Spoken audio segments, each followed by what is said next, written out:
Ta'lim taraqqiyoti yangi binolardan emas, avvalo zamonaviy fikrlaydigan ustozlardan boshlanadi. Chunki bilim almashilgan joyda tajriba boyiydi. Tajriba almashilgan joyda esa kelajak bunyod etiladi. Ana shunday ezgu maqsad yo'lida tashkil etilgan Xianyang taassurotlari, kelajak ta'limi va qadimiy madaniyat sintezi seminar treningida Xitoy Xalq Respublikasining Xian shahrida malaka oshirib qaytgan pedagoglar o'z tajribalari bilan o'rtoqlashdi. Seminar davomida zamonaviy ta'lim metodlari, innovatsion yondashuvlar hamda Xitoyning boy madaniyati va ta'lim tizimiga oid qiziqarli taqdimotlar ishtirokchilarda katta qiziqish uyg'otdi.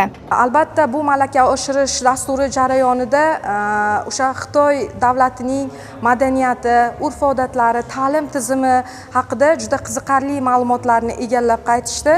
Bugun guvohi bo'lib turibsizki, bugungi mana shu juda ham bir ko'tarinki shukuhda chiroyli tashkil etilgan seminar treningimiz aynan o'sha Xitoy davlatida bo'lib qaytgan professor o'qituvchilarimiz tomonidan tashkil etilyapti.